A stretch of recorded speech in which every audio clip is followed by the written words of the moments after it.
careful. We tried for a peek upstairs and the man on Dishonored was released way back in October 2012, and 12 years later it still is the greatest of its kind. This game was such a big success that it kinda started its own genre like Dark Souls 1 did. Dishonored takes place in a fictional city of Dunwall. Dunwall is a plague-ridden, corruption-filled industrial city of Dishonored. We play as a skilled killer named Corvo. Corvo is our mute protagonist like Gordon from Half-Life. Also like Half-Life, Dishonored is very heavy on the environmental storytelling side. If you pay attention, you can soak in the details of Dunwall and how corrupted it truly is. There are a lot of things to read in this game, which works well when it comes to the storytelling. Dishonored is a third-person stealth action game developed by Arkane Studios and published by Bethesda. In 2012, a lot of great first-person titles dropped and Dishonored is definitely one of them. From the gameplay to the level design, everything about this game is very timeless, and that is a mark of a smart game. Even the graphics hold up very well. The dingy, Lovecraftian-ish art style looks very good, but why is it still the greatest? What makes this game so good that it revolutionized a genre? Well, there's only one and a very lengthy way to find out. So, let's wear the mask, grab the blade, and rescue the Empress.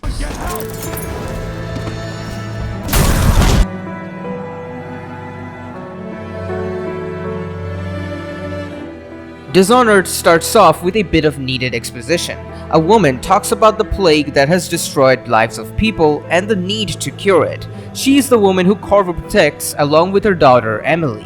Corvo is the trusted bodyguard of the Majesty. Unfortunately, bad news soon arrive along with Corvo in Dunwall. Upon meeting Her Majesty, a few masked men appear from the void and kills the lady and kidnaps her daughter, Emily. While the event goes down, coincidentally, all the royal guards seem to disappear. It is soon revealed that the royal guards were all in on it. When the masked men who appeared from the void kidnapped Emily and escaped, they arrived at the stage where the Empress died and framed her death on her bodyguard. With this, Corvo loses all the respect and prestige he had. Basically, he loses all of his swag, if you know what I'm saying. With this, he's thrown away in a cell to rot, where he counts his days awaiting execution. This is when our mute protagonist gets help from a friend who he doesn't know yet. Using the key he sent, Corvo escapes from the prison, and from here on out, his goals are to kill his enemies and expose the truth to the world and save Emily. It is a revenge story, but it works extremely well, because Corvo didn't do anything wrong and he did not deserve to get what happened to him, nor did the Empress. So it gives the players the best justification to continue this journey. After this, Corvo approaches the sewer up ahead and finds all of his much needed belongings and gear in an engineered luggage. This is where I like to imagine Corvo being prepared John Wick style.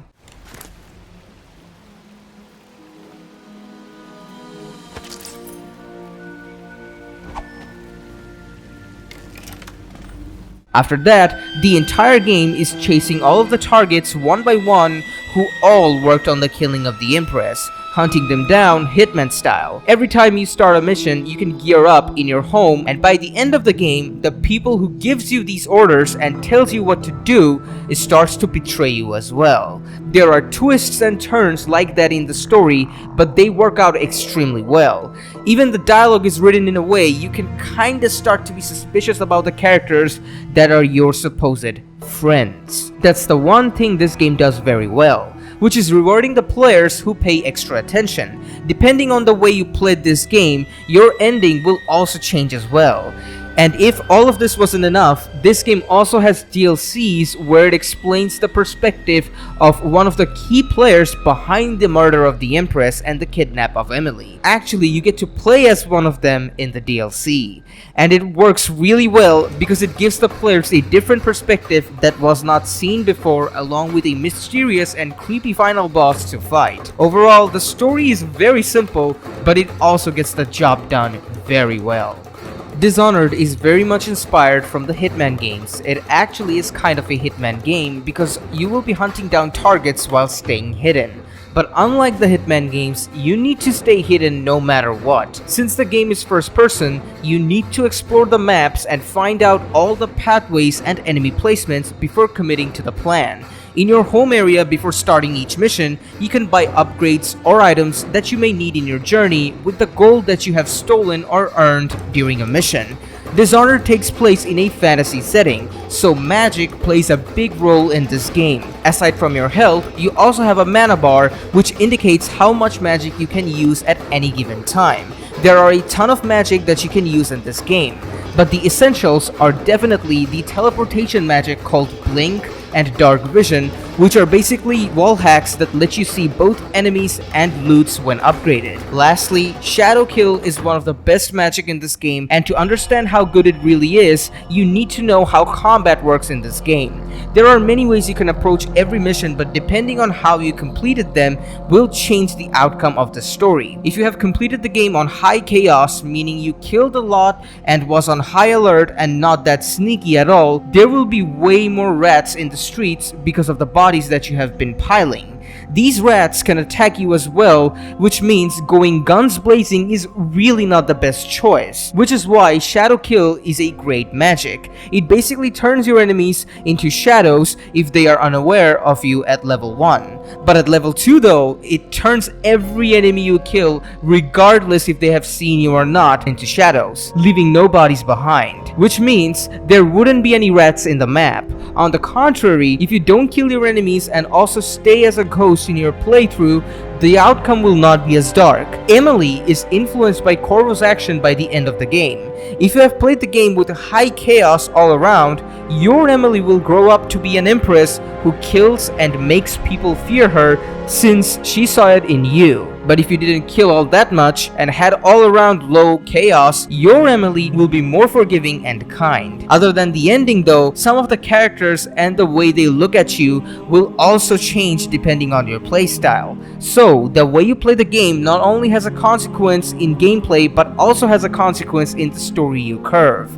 So, you will be spending a lot of time navigating through the levels and trying to find the optimal route to complete your objective. Sometimes you'll be given some optional objectives and you can ignore them since they are optional. But if you complete them, sometimes they will actually also complete the main objective for you. For example, Skid Row asks of a favor from you and it is an optional objective. However, if you actually help him out, he makes a deal with you in exchange of your help. He will kill the Pendleton brothers for you, which was your main objective in the first place. This happens in a couple of missions and I really like it, because it adds a layer of complexity to the gameplay in a meaningful way, but other times the optimal tasks will reward you with runes or other rewards.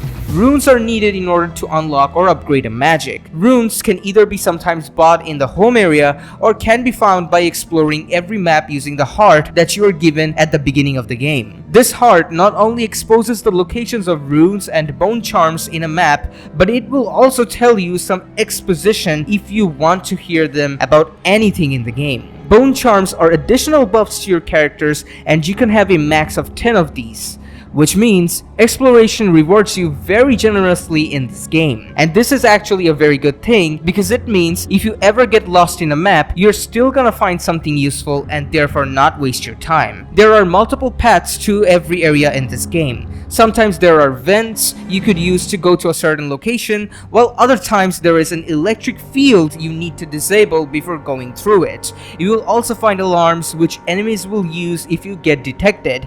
This will spawn a lot of enemies near the alarm area, making it difficult for you to progress, and it works as a consequence of getting caught. Also, there are electric Teslas around the city that can harm you as well, but using the dark vision magic, you can locate where the power source is and then either take the Tesla's battery and disable the trap or rewire the trap altogether so it works against your enemies and kills them when it sees fit. It will cost you a rewiring tool, and that's why you need to figure out when to rewire the Tesla and when to disable it completely. Later on though, you will come across Tall Boys. Tall Boys are one of the most challenging enemies you can face in Dishonored, as they can see you from a mile away. They are also very strong and will deal a lot of damage if you get caught, which adds another layer of difficulty to the game. However, if this all sounds way too difficult, don't worry, because you also have very powerful magic with you as well. Remember when I said that Blink is an essential magic? Blink allows you to teleport from point A to point B, and at level 2, the distance increases drastically. Blink will be your best friend alongside Dark Vision. Using Blink, you can get behind an enemy and kill them instantly. Very helpful when you're about to get caught. This also rewards the player with high reaction speed since they can easily harness the power of Blink efficiently. Blink also uses very low mana, and that means you can pretty much use this indefinitely, as long as you're careful with your mana usage, of course. But with this magic, my favorite thing to do in this game is to play Batman. You will be on the rooftops constantly in this game because of the Blink. In the DLCs, Blink is even more powerful, but we will talk about the DLCs later. However, none of these abilities are really overpowered until you get them at level 2, which is very fair, since getting a magic to level 2 will require a lot of rune, which balances out the overpowered nature of these magic fairly well. With the amalgamation of the instant stealth kills and Blink, you can play this game like John Wick and look cool while doing so. Ah, here we are. Now if you'll join me. Men will come get you when we're finished. Keep each other entertained. Now. Over here.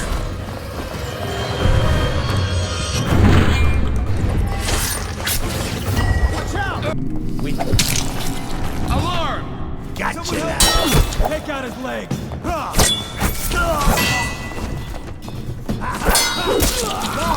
For me!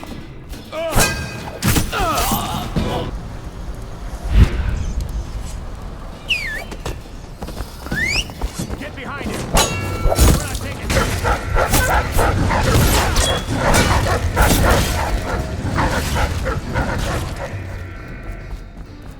Fine. Find the assassin! Help! Get yourself out! Come out! Die!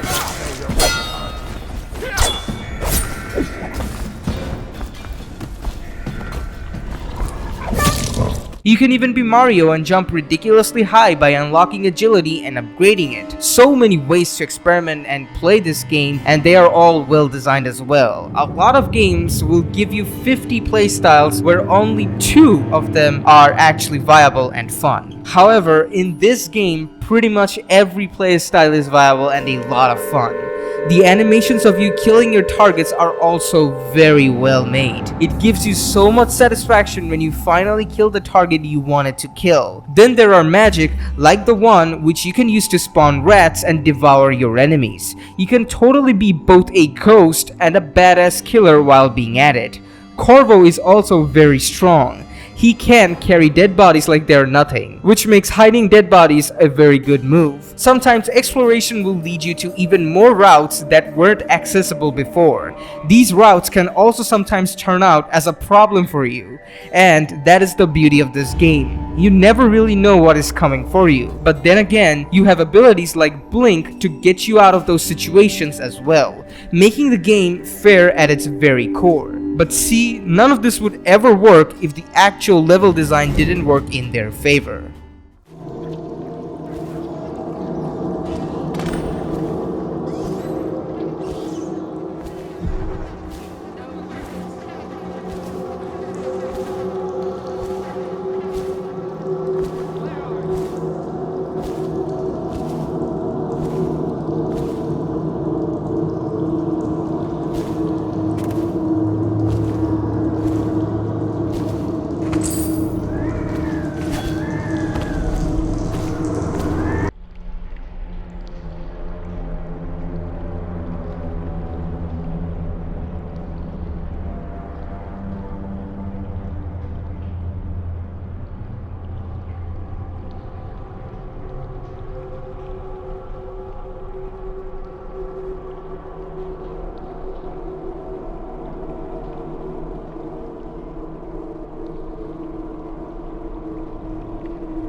Level design is practically the heart and soul of Dishonored. How well every map or mission is depends heavily on the level design. There are a lot of magic abilities and obstacles in Dishonored that works in harmony because of its genius design. Every map has multiple paths you can go through, and sometimes some paths are only unlocked by completing some favors for others. There are almost always rooftops and other places to hang around to keep an eye on your target and enemies. There are rats in a lot of places that you can use strategically in your favor. Dead bodies can be used to lure rats from one place to another. In that way, you can use the rats to attack the enemies or distract them and then get passed around.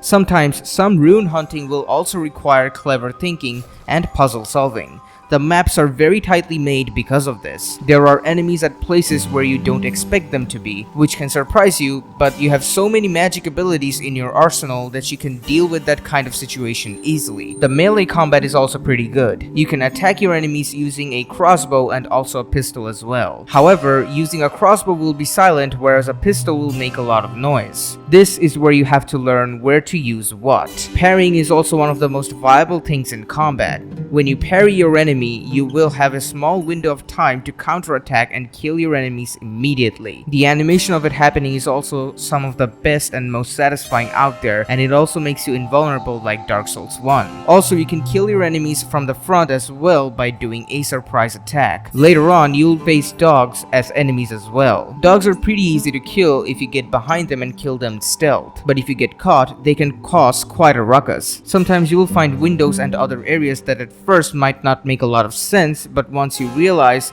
that you can teleport, you already know what's up. Blink is definitely the most useful magic in Dishonored, and the level designers knew it too, which is why you can pretty much blink from point A to point B without ever getting caught. The sheer amount of rooftops available in every map allows Blink to be used in its full potential. Chaining Blink with agility will help you reach places with absolutely no hassle. But there are also a lot of enemies to compensate for all of the magic usage. Each and every mission has something unique to offer. There is one mission where you need to kill a target that is wearing a special dress in a party. Only problem is that in the party there are 3 ladies wearing the same clothes but with different color. You will need to figure out which one is your target before you commit. On the other hand, if you do not care about wasting lives, you can definitely choose the harder way, which is to kill all 3 so you're sure that the target is dead, as all 3 are dead. In this level, your mask helps you to hide in plain sight. You can either go upstairs and find out who the target is, or do what I did, which is kill all 3 anyway, even after you find out who the target was, just for the sake of having fun. I asked this lady with a bug mask on her, and she said that if I bring her a drink, she will tell me which one's which. That of course will allow me to know my target. After that, I took my chance and killed her when no one else was looking. Welcome to the party.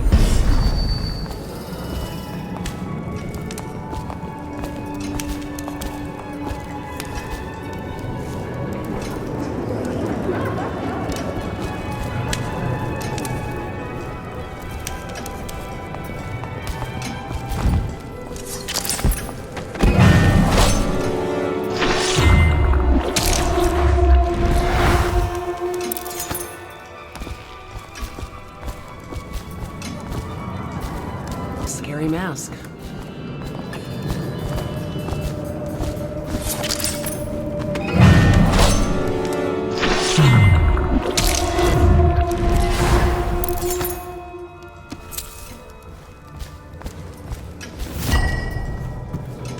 Also, before I killed her, there was an optional mission where I got to duel this furry guy, and needless to say, I won. Stop! Stand right there. 2, 1.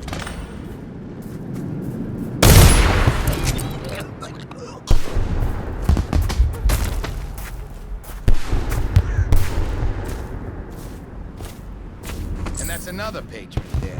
What do we do now? It's lucky we're in demand.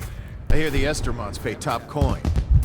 This all makes the level design of Dishonored to stand out. Did I mention that you can hide underwater as well? Again, even here it's very well balanced. You have a breathe meter, and there are fishes in the water that attack you as well. So even water is not completely safe in Dunwall. None of this would have worked if the game didn't have as much of a strong level design as it has. But the design does change a lot in the DLCs. There are 3 DLCs in Dishonored. Dunwall Time Trials are basically VR missions from Metal Gear Solid. Other than that, Knife of Dunwall and the Brigmore Witches are the 2 story DLCs. They are your traditional Dishonored DLC with missions where you are tasked to kill certain targets. The first one, Knife of Dunwall, has a couple of missions in it. The level design in this DLC definitely makes it way harder than the base game. I have died in this DLC more than I did in the base game. You play as Daud. Daud was basically the guy who killed the Empress and appeared out of nowhere. In the base game, you get a choice to either kill Daud or spare his life. I personally spared his life simply because it was the optional thing to do, and I wanted to see what would happen if I let go the guy who is kind of the reason why this game even happens in the first place. So, playing as Daud gives us a different perspective altogether. There are some tweaks to the pre-existing magics, and there are some magic missing out completely, and some are combined. Daud does not have a heart with him like Corvo did, so Daud needs to use his dark vision in order to see where the bone charms and runes are located. You can blink as you used to, but now it's way easier to teleport precisely as the game will literally pause the time except for you, giving you the moment you need to accurately teleport to where you want. However, none of this makes the DLC easy. There are way less rooftops in this DLC, and also in general just way harder paths to approach your objective. Sometimes you will be given a simple objective, but once you reach the marker, the game will tell you that you cannot complete it just yet. Then you have to go somewhere else, and the same thing happens there as well. And just like that, it can go for a long time until you finish the task and finally complete the objective. I feel like that is a bad way to pad out the game, since it's just go from point A to point B, and it's not even done in any meaningful way either. You will die a lot, especially if you are like me and always play on the 3rd hardest difficulty anytime you play a game for the first time. To make the missions even more challenging, there are way less mana and health elixirs available all throughout the game. They really want you to buy the elixirs before the mission starts as a favor, but that won't make the game easy at all. Enemy placements are also way harder, but it's understandable since in the base game most of what you will be doing anyway is staying on the rooftops. The developers must have thought about that and realized that they needed to have less safe spots, cause let's be real, in base Dishonored, you have a lot of places you can just teleport to and hide forever and no one will bat an eye. Overall, a great DLC for those who would like a tougher challenge. Those who enjoyed the base game a lot and wanted more of the same, the Brigmore Witches is for them. This DLC continues the story of Daud and his journey of finding this mysterious painter Delilah. Killing Delilah becomes his main objective, or at least getting rid of her.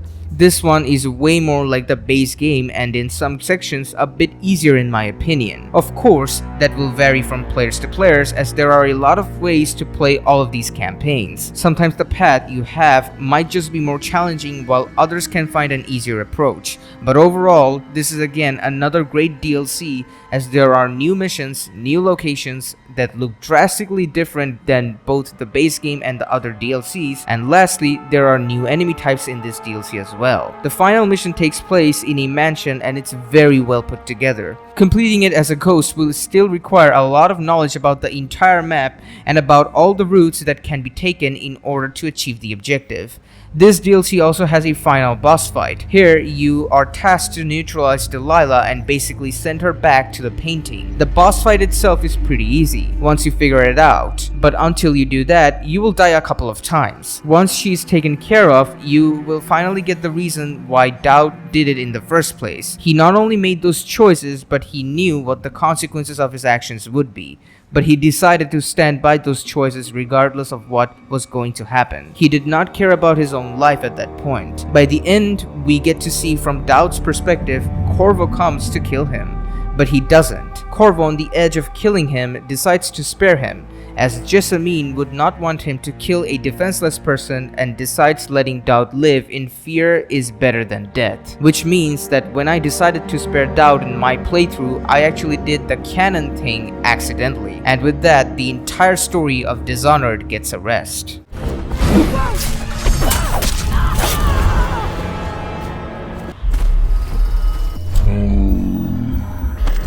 You can't do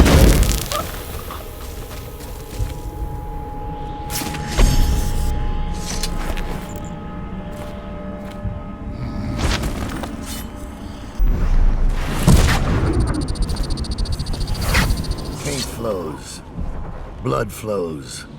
Life goes. Out with the old. In with the new. You've lived in these bones long enough. I'll find you. I will not be beaten. Curse you all. I will not.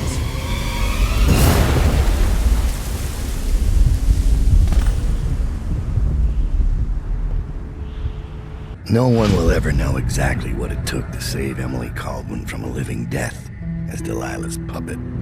No one except the outsider, who watches everything and thinks his own dark thoughts and speaks to few in any generation. I've learned that our choices always matter. To someone. Somewhere.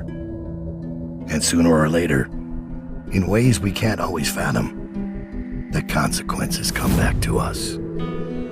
I came from Serkonos to Dunwall as a boy, made my living as a killer, one of the few who've heard the outsider's voice. I murdered an empress, but saved her daughter, who will one day rule the empire. Those were my choices.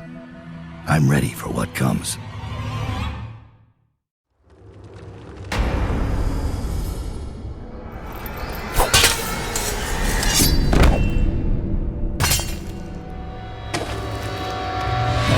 Surprise for you. I asked for my life. When I killed your empress and took her daughter, something broke inside me. Now I want nothing but to leave this city and fade from the memory of those who reside here. I've had enough killing. So my life is in your hands. Make your choice. You make an eloquent plea for a man with innocent blood on his hands. It's a shame Corvo doesn't know the real story, isn't it? How in these last days you passed through Coldridge Prison like a shadow, dared the tangles of Dunwall's underworld, and walked out unscathed, outwitted one of the greatest witches in a generation, all with consummate care and skill. How you saved Emily Caldwin, daughter of the Empress, first of her name, and no one will ever know. But how does it end for Dowd, the hired killer, the murderer, the savior of the Empire? It's up to Corvo now.